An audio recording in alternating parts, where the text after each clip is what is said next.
if you're a fan of live entertainment, and particularly in an intimate setting, 365 seats is still intimate. It's an intimate way to see a comedian, a musician. There's great acoustics. It's a great listening experience. So you're not going to see the bigger acts that might be at Crest or the newly opening Channel 24, but you're going to see some fantastic talent, people who many times are emerging, whose careers are just now taking off, and we have the opportunity to provide them with a home at the Sophia.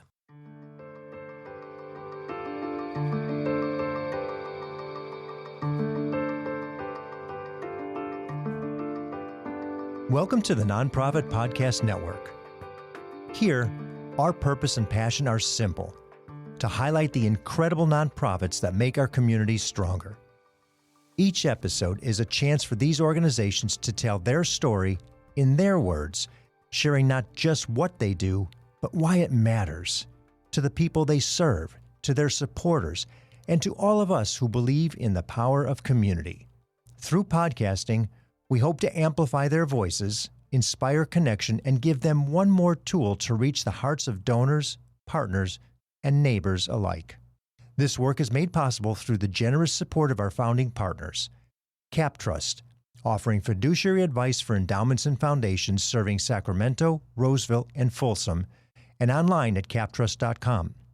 And Western Health Advantage, a local not-for-profit health plan that believes healthcare is more than coverage. It's about caring.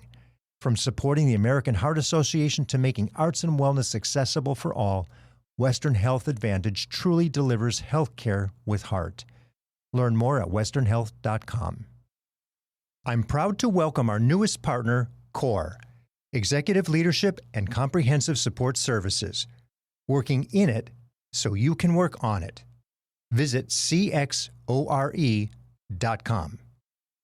October is Curtain Up Month. All month long, we're spotlighting the stage, stories, and community impact of our region's performing arts theaters. From center stage to behind the scenes, discover how these cultural landmarks keep creativity alive and our community connected. Our first presentation shines the spotlight on one of Sacramento's most iconic cultural treasures, B Street Theater, at their world-class home, the Sophia. Executive Director Lyndsay Burch joins me to share the theater's remarkable journey from a scrappy children's troupe to a world-class performing arts hub. We'll explore how they blend creativity and community, what it takes to keep the doors open, and the big dreams, and in some cases, big names, that continue to shape its future. Lyndsay Burch, welcome to the Nonprofit Podcast Network. Thank you, Jeff, so much for having me. We're excited to hear what you've got to share because theater is so important in the community. Let me share something I found in my research that I'd like to get your feedback on.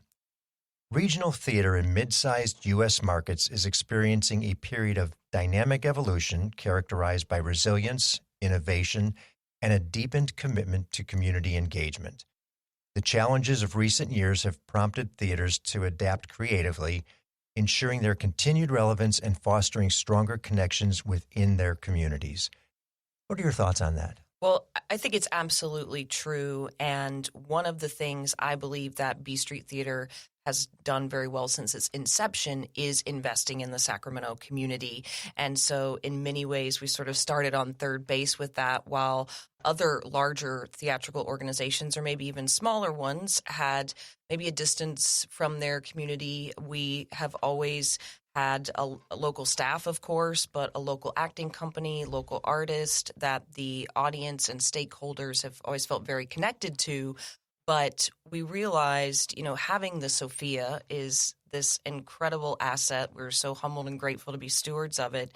And we realized that the Sophia is yet another opportunity to connect ourselves even deeper into the community through the groups that we can have there and the folks that we can give a home to at the Sophia, whether it's other nonprofit arts organizations, other nonprofits that are non-arts related, or businesses or symposiums that are being hosted by the city or regional networks. And we see the Sophia as an intersection of creativity and community. And the fact that we're also able to bring in younger audiences or kids means we're also investing in the future of our community. So we're really trying to do that on all fronts with the arts, with other types of arts besides theater, and also with the next generation. We don't need to do anymore. You just answered all the questions in one We're done. Opening salvo. Thank you, everyone. That was fantastic. The Sophia, home of the B Street Theater. Give us a little history on the organization, because you even interjected in that opening salvo almost synonymously, the Sophia B Street Theater. Yeah, and I think, for folks who are maybe newer to Sacramento, who didn't know much about B Street, it sort of can be, it's the Sophia, is it B Street?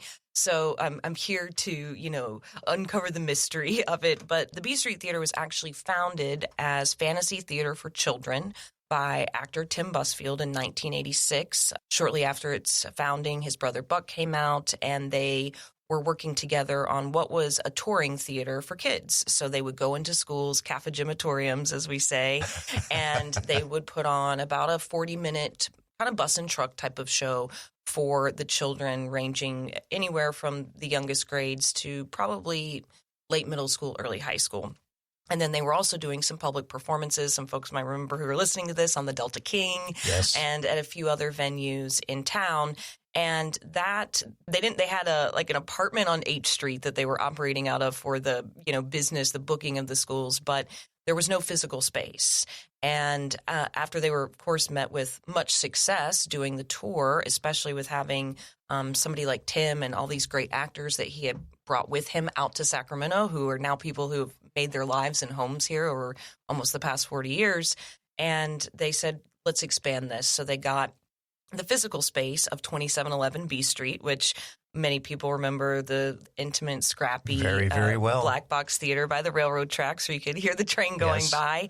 And that's where they started doing the main stage, which I think now is probably what most people associate with the B Street Theater, doing some classics, some mostly American classics, new and contemporary plays, very intimate, great acting. And they started to gain this adult following of theater goers. And of course, that was co-founded by Buck and Tim. Tim stepped away and, went back to his amazing career, and Buck took over the theater. And, they always wanted to grow. They always wanted to bring more theater to the Sacramento community. That was their objective. So then in 2004, the Resident Family series was added, which was where kids would come to the B Street to see a professional production. Now, the actors going out on the tour were professionals, but there was this dream and desire to have kids have the full theatrical experience, lights, set, full costumes, the experience of sitting in a theater, learning what that's like. And so that started in 2004 and was also met with much success because they already had all these incredible relationships with the schools. And from that, Buck saw it was quickly kind of met at capacity. The space could only seat 112 kids on these benches where he'd pack them in, especially if they were tiny. And he had this vision along with the staff and the board at the time of what is now the Sophia, of what if we could serve more kids in the community, and what if we were able to increase our capacity, both for, of course, the main stage, but primarily for the children's shows, because we were turning schools away. Mm-hmm. There just wasn't enough school weeks in the year to accommodate it. So the Sophia, as many people know, was a long project in the making. There were many challenges, many obstacles, but the community stood behind it, and we were able to break ground in 2016, open the Sophia in 2018. And while it is the Sophia B Street Theater, we're very fortunate. We're one of the few arts organizations in the country that is able to, own and operate our building. So we are, our staff, myself, our board of directors, we're the sole operators.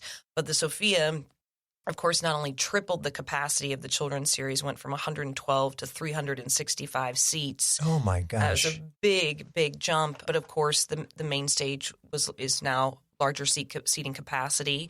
And the Sophia itself has so many more opportunities to, of course, feature more B Street productions at a higher production value because of the resources of the building, but also to feature many other community groups, other artists, musicians, comedians, storytellers, many of which are local or regional, but we also have people come nationally or internationally.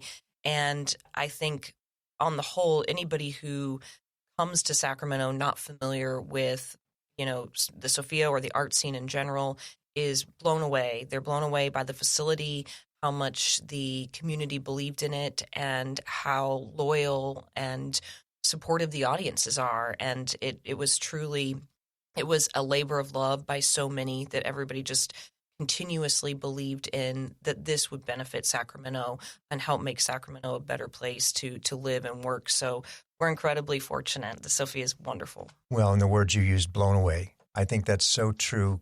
I remember the opening of the theater, and when we went there, just the presence of what it was amazing. Not only the location, what a wonderful location. It was pre the Perigary's hotel being done, and all the remodel on the corner and how everything has turned out to be. What great foresight and vision everybody had for that compound, so to speak, and space, and ease of access to so many things, a dinner before or a night out and spend it at the hotel. At the hotel, or dessert after, or drinks after. Yeah, it's the hotel, of course, what Randy and his team did. That's an amazing addition. Yes. But, of course, there's fantastic restaurants both right by us and just a few blocks away. It's really, I think, the vision of it being a destination is a reality, and that reality is continuing to blossom. So what started out as something for children only has grown so much to incredible. Children and adults and community and other nonprofits.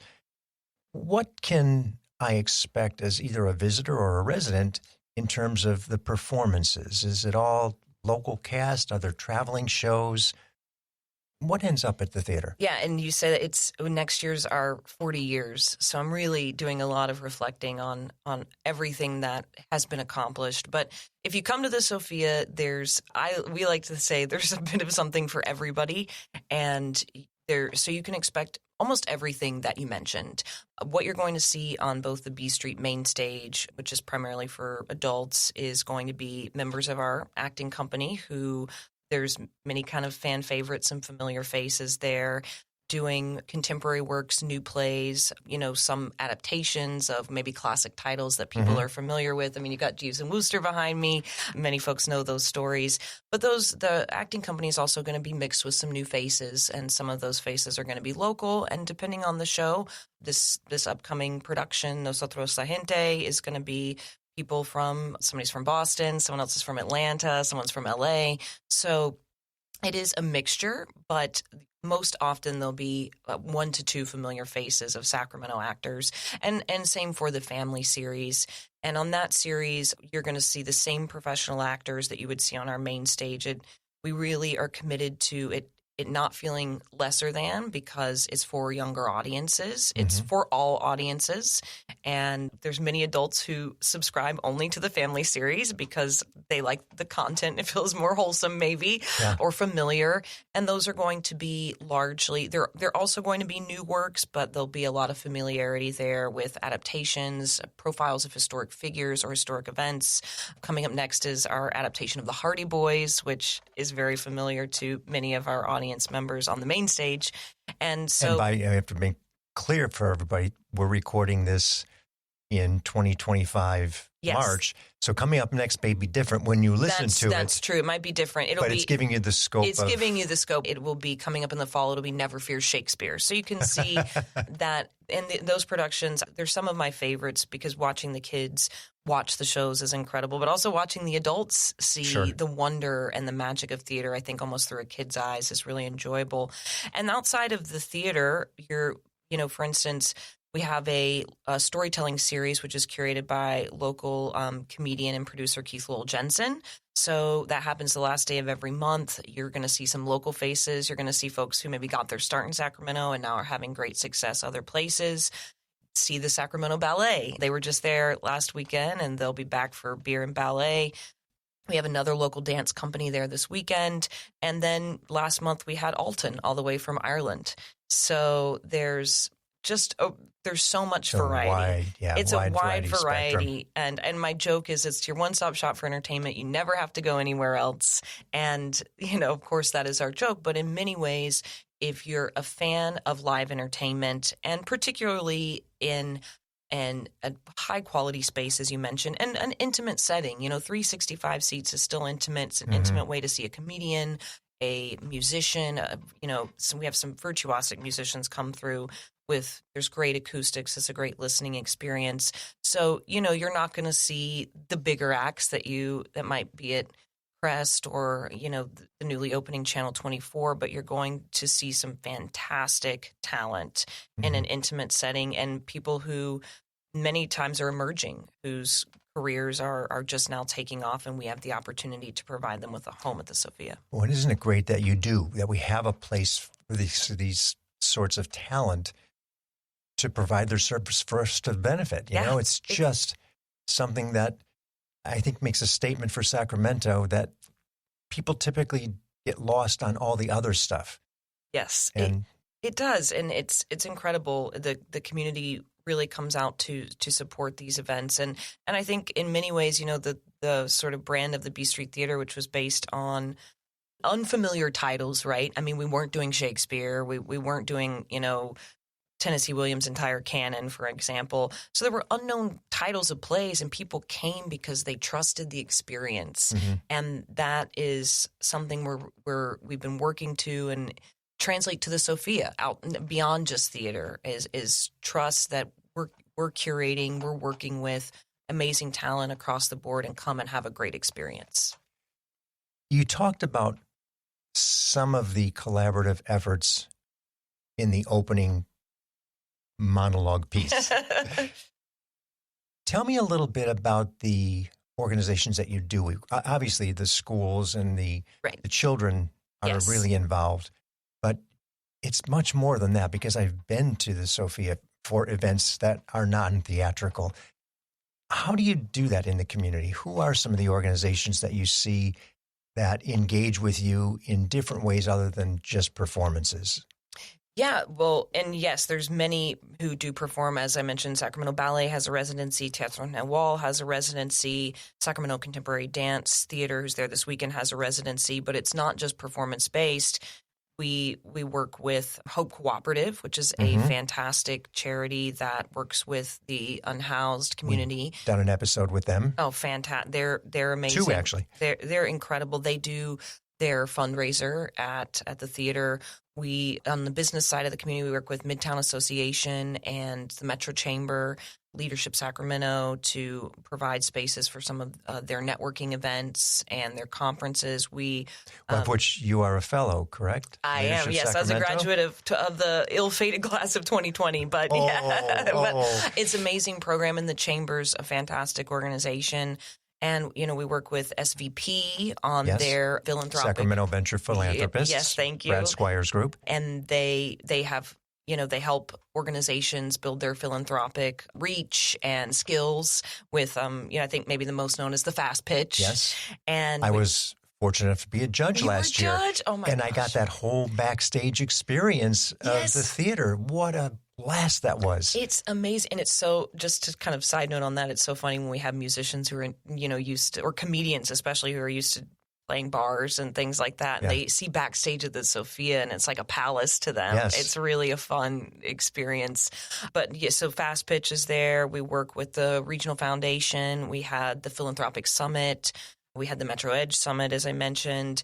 There's the list. We work with CA Friends of the Arts. They have their gala there. And what we've found is, we're theater people at heart, right? All of us who are in leadership, and most of the staff started in theater, have a great love of theater.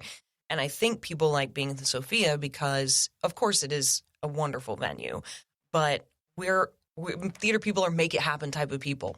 You're going to give me a slideshow at the last minute. We're going to run and put it in there and make it work, because we know how important it is for an event to be great. And so I think people hopefully really feel supported. We get so many compliments just on our staff, because it's, yes, we can make that happen, because we want your fundraiser or your annual event. We have to remind ourselves we do hundreds of performances every year, but this might be somebody's one night to raise money for their organization or to really get the message of their organization out to the community. So we want to give them all the resources that we can. Yeah, and not to be mistaken, it is a performance, even though it's not as we think of a performance, a theatrical performance. That event to them, that is their annual performance. It is, and it's got to be as good as it can be. Exactly. It's like how we have to treat every show, every opening, but and I think that that's a big reason why people like coming back, and we've really had a lot of return bookings and partnerships that have developed because of the experience people have had, which means a lot to us because it truly, we want it to feel like the doors are open, the community built this, and now we want to give back as much as we can to the Sacramento. And all the way back to that opening line that I read, community engagement. You really exemplify that community engagement with the resources and the people who are active in the facility. And as a patron, the experience there is wonderful. Thank you. Your staff so much. is always wonderful. It's Disneyland. They're amazing. It feels that, and it is clean, and it feels that way. And the attention to the detail is everything. And I've seen some of those snafus of, oh my gosh, something's wrong with the tech. Yeah, XYZ. You would fill in the blank. You would never know the way you managed through. It's the organization visiting who had the issue, but you made it right. So we didn't know. Thank you. Thank you. Oh yeah, the Tree Foundation, we've hosted them. There's a long list, but just you said Disneyland. One of our staff loves Disneyland, and he's our artistic and general manager, so he really helps train the staff. And he said we want this to feel like Disneyland. Customer experience. When he listens to this, he'll be thrilled that you said that. Well, here's you said doors. Doors to me means gate, and there's a perception that retail-oriented facilities, let's say, it could be a museum, whatever it is. Well, you have a gate, you charge. Right. Well, that's how you make your money. Let's talk a little bit about the fun. As we prepare for the second act, let's take a brief intermission to hear from those who make our program possible. I'm speaking with Darrell Teat, CEO of CORE. Welcome to our family of partners. Thank you so much, Jeff. We are really excited to be part of the family and contribute to the work that you all are doing. What is CORE all about? CORE provides fractional and interim executive services, along with comprehensive back-office solutions that go into our client sites and do the work to give them the capacity they need in order to move through transitions, whether that's planned or unplanned. Or companies also work with our accounting and finance, back-office solutions, human resources, technology, and administration. Why are these services such a lifesaver for small and mid-sized organizations? Great question, Jeff. The reason why our back office solutions add value is because we save them time and money, anywhere from 20 to 30% of what they would spend on that back office solution. We work in it so they can actually work on it. I have to believe that there's somebody right now listening and thinking, I could use that kind of help. What's the best way to get in touch with you, Darrell? The best way is at our website, cxore.com, and contact me directly at dteat@cxore.com. Darrell, thank you for your investment and commitment to supporting our messaging. And if you're interested in learning more about how CORE may help your organization, visit cxore.com. Hello, this is Scott Thomas with Cap Trust in our Sacramento office. I specialize in working with local nonprofits and associations. Annually, we survey private and public nonprofit organizations across the country to better understand challenges they see in today's environment. In our more recent survey, we heard concerns about proper board governance, mission-aligned investment, and how to implement alternative investments. If you would like a copy of the survey or to discuss your organization, look me up, Scott Thomas at captrust.com. At Western Health Advantage, healthcare isn't just a service. It's a shared value. As a nonprofit leader, you need a health plan that understands the importance of mission-driven work. Western Health Advantage is a local, not-for-profit health plan that supports organizations like yours with affordable, flexible coverage options for your team. But what truly sets them apart is their commitment to community, supporting nonprofits like the American Heart Association, Sacramento Ballet, and the Crocker Art Museum's Pay What You Wish Sundays. With access to top-tier providers and dedicated local support, Western Health Advantage is more than a health plan. It's a partner in your purpose. Explore your options today at westernhealth.com. Western Health Advantage, healthcare with heart, designed for those who give back. Because nothing could be further from the truth. The gate is good, but the gate doesn't cover everything. And typically in regional theater, it's maybe 70%-ish. What does it look like for the Sophia? Yeah, many people think the price of admission is paying for the quote product, right? Right. Because that's kind of how transactions work. But we are, of course, a nonprofit. That's why we're here on this amazing podcast. And so, thank you. The B Street's model, regional theater, I would say, over the years has gotten further and further away from what we would call earned income, which is programs. Yes. So ticket sales, workshops, classes, rentals, concessions, all that sort of stuff. And gotten more towards contributed revenue, which would be grants, donations. I'm sure all the listeners know all these things, but I just giving some background: grants, donations, not really. sponsorships. That's why it's important to share. Yeah, and so many theaters, I think maybe a healthy model is around, as people, it's around 50-50, maybe 60-40, 60 earned, 40 contributed, or either way. A lot of theaters are very much the other direction. The majority of their income is contributed based off of people who are supporting the mission, which is not a bad thing. But if funding sources or priorities shift, it can put an organization in jeopardy.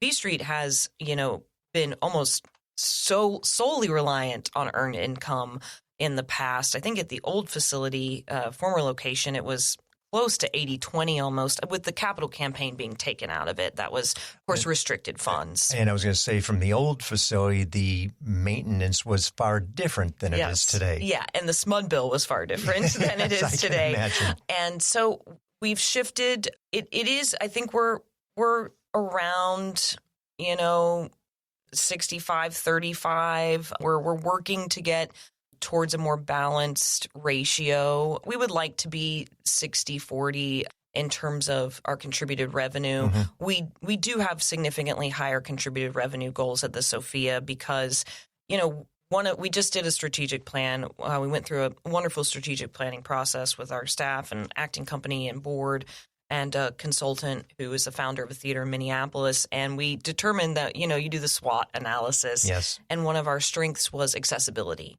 via ticket price, via working with nonprofits so that when they rent the space, we don't want to take all the money from your fundraiser just to pay for the space. We want you to succeed, even if that's not putting as much in our coffers. That's who we are. And so, we said, how do we maintain this strength of accessibility and also fund the needs of the organization, which is, $3.8 million budget. And thank you was one of my questions. And with the cost of goods and staff and producing theater or producing anything going up, that continues to increase. And we can't, the reason we are a nonprofit is because we can't charge as much as it costs to make our product. Otherwise, it would price us out of the market. People wouldn't pay as much as it cost. So, we're about 65-35. Our contributed revenue, as people probably know, Sacramento is not a huge corporate town. So our contributed revenue is primarily individual gifts. And we do get some support from, California Arts Council, the city of Sacramento. There is, corporate support with, of course, Sutter and Kaiser and Dignity Health. But at the end of the day, and grants, we get some national grants as well. But it's the individuals in the community that step up to help us both regularly and when we're in need. And we feel like our obligation is to continue to do high quality work and provide the best experience so that we can meet our earned revenue goals. And it's interesting. I think B Street might be in a slightly different position than many other theaters. We are exceeding our earned revenue goals, and our contributed revenue goals, just because they're fairly robust with the Sophia, are a little bit more out of reach. We did major fundraising for the capital campaign, but didn't really have to do it for operations at the old facility. So it's just a different business model that we were getting used to, and then the pandemic hit and changed the calculus of everything. And now we're exploring, what is the breakdown of how we reach our contributed revenue goals, because it is, I guess I can tell you, it is about 1.2 to 1.5 million a year just to have raise for operations. And that's a lot of money for anywhere, but especially in Sacramento, that's a large chunk. And I think important to share so people understand and they know what that liability is. Yeah. This is what it takes to sustain a valued asset in the community. How many people do you employ?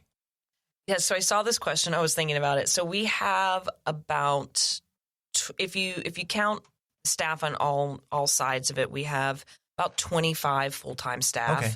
And that doesn't include actors or artists. And then we have probably about another 20 to 25 part-time staff, both, front of house, bar, box office, some people in the shop, some part-time teaching artists who are going out into the schools or teaching the classes on campus.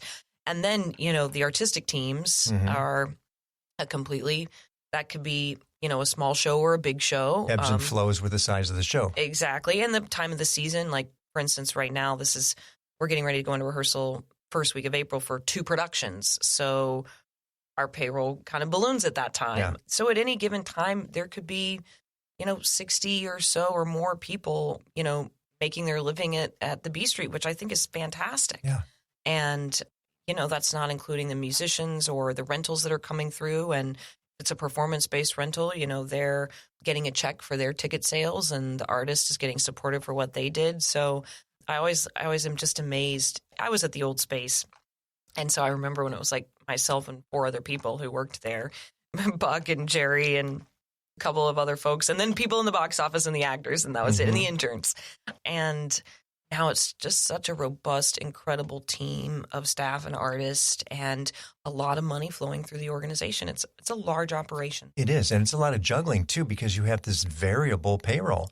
Yes. As productions come in, it balloons, and then it goes back to the maintenance staff. Yep. And then it goes back up and down and up and down, and events coming in and out. I just, that would make me nuts. Yeah, I think the biggest challenge of theater is you might balance your budget at the end of the year, but theater can be a cash flow nightmare.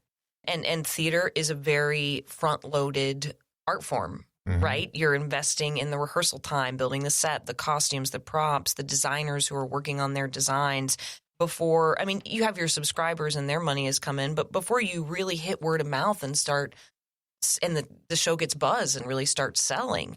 So, which is always on the back side of it. Exactly. The investment's on the front. Exactly. And so it's, while the money will come, sometimes it's not all there when you need it. It's that bridge. It's that bridge that's so necessary. It's that bridge. And that's why we have a program called the Circle of Support, where you can pledge monthly to make a donation, or annually. You can do different types of pledges, but having those donations that we can depend on, or they're still considered a liability, but that we're confident are coming, really helps us to be able to plan during those periods when we're spending a lot of money before the revenue's coming in.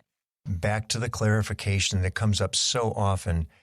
Nonprofits are businesses like any other business. Yes. You have the same dynamics, the same challenges. The only difference is the tax status.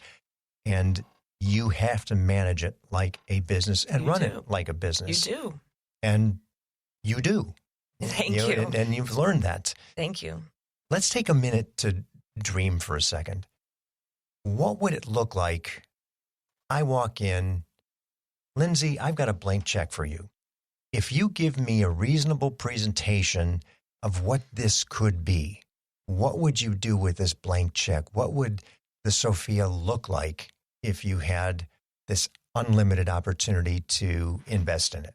So I love this question because I love the idea of having a blank check, but don't we all? Yeah, exactly. That's one thing I love. But I also love this question because I talk to a lot of other leaders about this, especially when you're facing the challenges that live entertainment and theater and the performing arts are facing, and the world is facing, that things are more expensive and just kind of it's overall more challenging for organizations to sustain. It's so easy to get bogged down in the day-to-day. And as a leader, you have to dream and you have to vision for the health and growth of the organization, even if the growth can't happen at this moment. So I love this question. Well, first of all, I think I want to continue to invest in the community, and being able to open our doors even more at a subsidized rate to other organizations. We've always wanted to have more fully subsidized residencies. I mean, there's people who say we can't pay anything, and we say, well, we have to pay our staff. I'm sorry, we just can't accommodate it's a hard that. Cost. And it breaks our hearts because there are many worthy causes. So we just wish that we could, have actual, these people are in residence, and it's a wonderful relationship, and we give them a discount, and they bring their audiences or their supporters. But there's many ways in which we wish it could be more of a funded residency, and we could support them even greater capacities. From the theater side, of course, I'm a theater person, so I love to dream about theater and what the theater could be. We're now the only full-time professional children's theater left in the state of California. And in the state of California, not just the region, the state of California. And it's heartbreaking, the fact that kids across the state, Washington State has Seattle Children's Theater. They're one of the best in the country. So Pacific Northwest has that, but a whole state of California, these kids might not be experiencing live theater. I really want to be able to tour our family series productions. This would give the actors extra work weeks, extra health insurance weeks as their union members. It would get our mission deeper into communities. It would get more exposure for the directors and designers of those productions to have their work seen.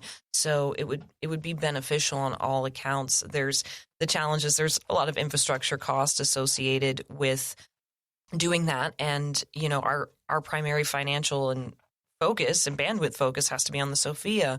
But how can the work that's being done at the Sophia be seen by an even broader community?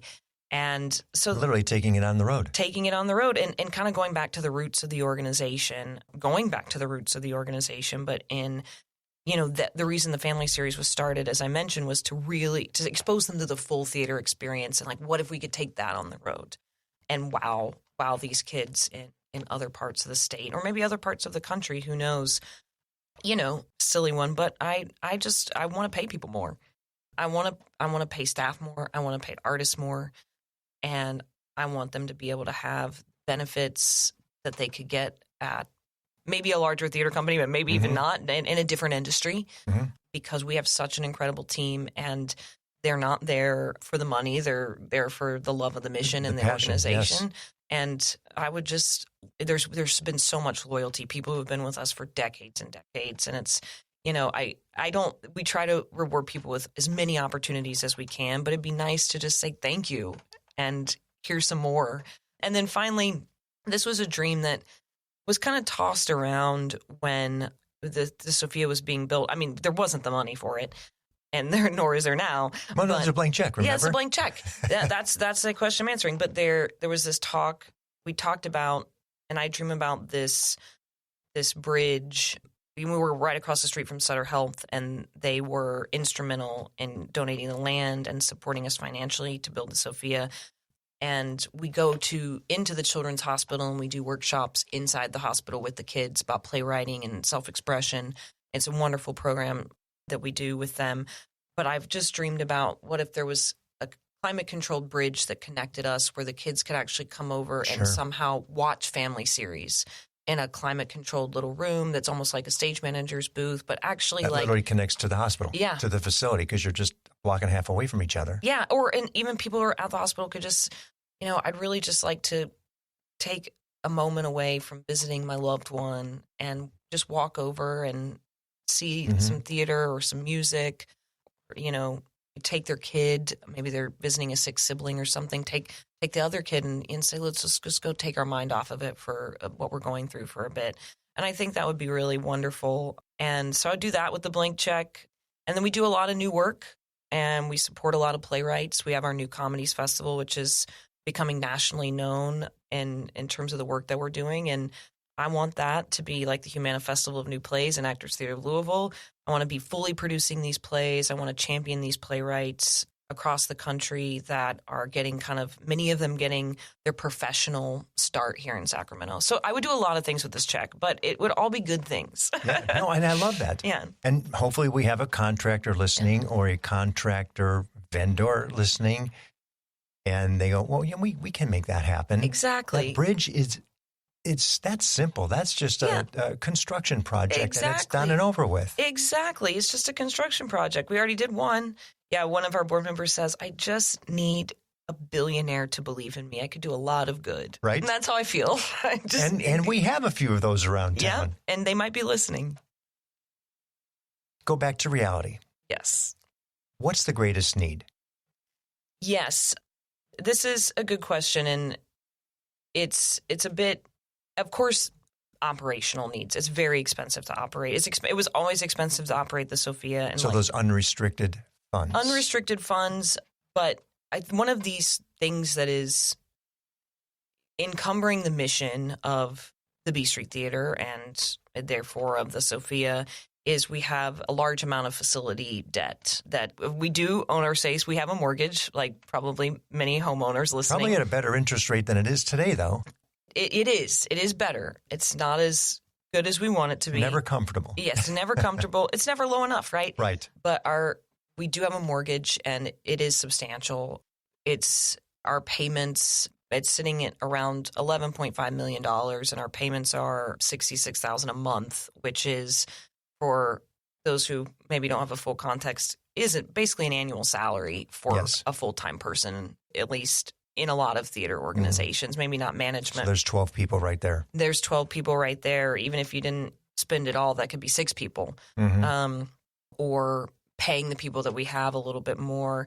And one of our strategic priorities that came out of the strategic plan and the board's priority is how do we reduce this for the long-term sustainability of the organization, because while we are servicing the debt, which is, to me unbelievable because I know how much that is for a nonprofit. It's a great accomplishment. It is a great accomplishment, but in order to really make more mission-oriented decisions and do some of these things, I think some of the things that I mentioned definitely would be possible with, a greater amount of cash reserves. So really getting that reduced, and also so that it's difficult to fundraise for debt, as people know. So sometimes I hesitate to talk about it, but it really is, that's what's encumbering us the most to fully realizing, I think, who we can be at the Sophia and everything that the Sophia can be in the community.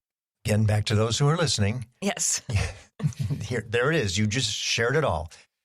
What's the best way for somebody interested in not only learning about more, but possibly considering the facility for an event, plays, performances that are coming up?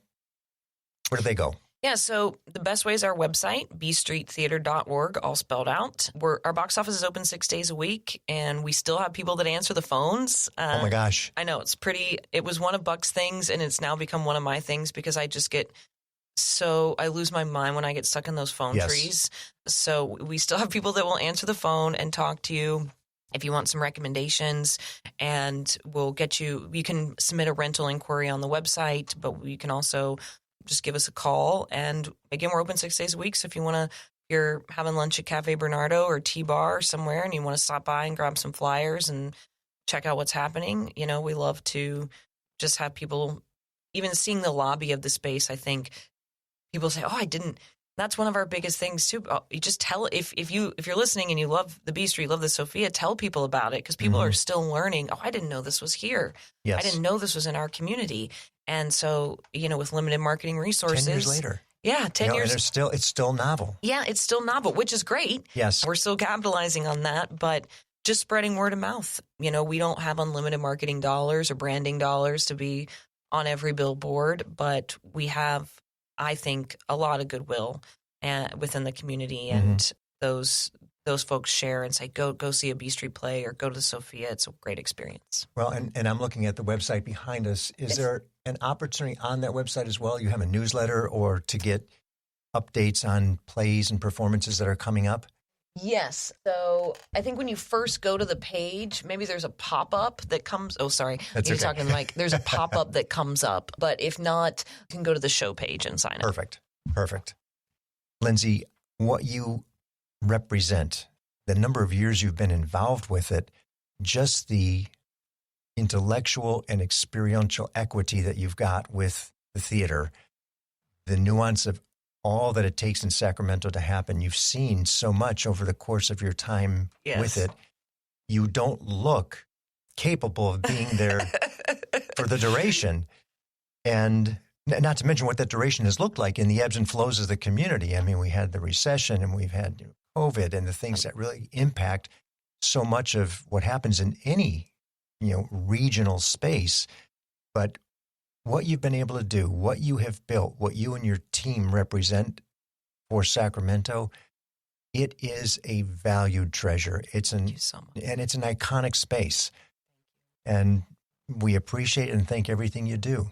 Thank you so much, Jeff. Yeah, we just changed our mission statement to talk about the work that we do. And then at the end, it says, at our world-class home, the Sophia. And we truly believe that. We believe that what the community worked together to build and this credible gift is world-class. And thank you just so much for giving me the opportunity to speak about that and the work that we're doing and letting folks know how they can support. And I really look forward to sharing this with our stakeholders and also people who are interested in learning more. Well, and let's keep elevating the presence of performing arts in our community through such a relevant and wonderful space as the Sophia. Thank you so much, Jeff. Thanks for having me. A pleasure. Thank you for listening to the Nonprofit Podcast Network. We hope today's episode inspired you and gave you a deeper look into the work of our local nonprofits. If you believe in our mission to amplify their voices, please take a moment to leave us a positive review and share this episode with a friend. It helps more people discover the incredible work happening in our community. Don't miss future episodes. Subscribe to our weekly updates and monthly newsletter at nonprofpod.com. And if you're part of a nonprofit that would like to be featured, we'd love to hear from you. Just visit the guest tab on our website. The Nonprofit Podcast Network is recorded and produced at Hear Me Now Studio with generous support from our founding partners, CapTrust, fiduciary advice for endowments and foundations serving Sacramento, Roseville, and Folsom, and online at captrust.com. And Western Health Advantage, local care, community impact. Find the plan that fits at westernhealth.com. And to our newest partner, CORE, Interim and Fractional Executive Leadership, Comprehensive Back Office Support Services. We work in it so you can work on it. Visit cxore.com.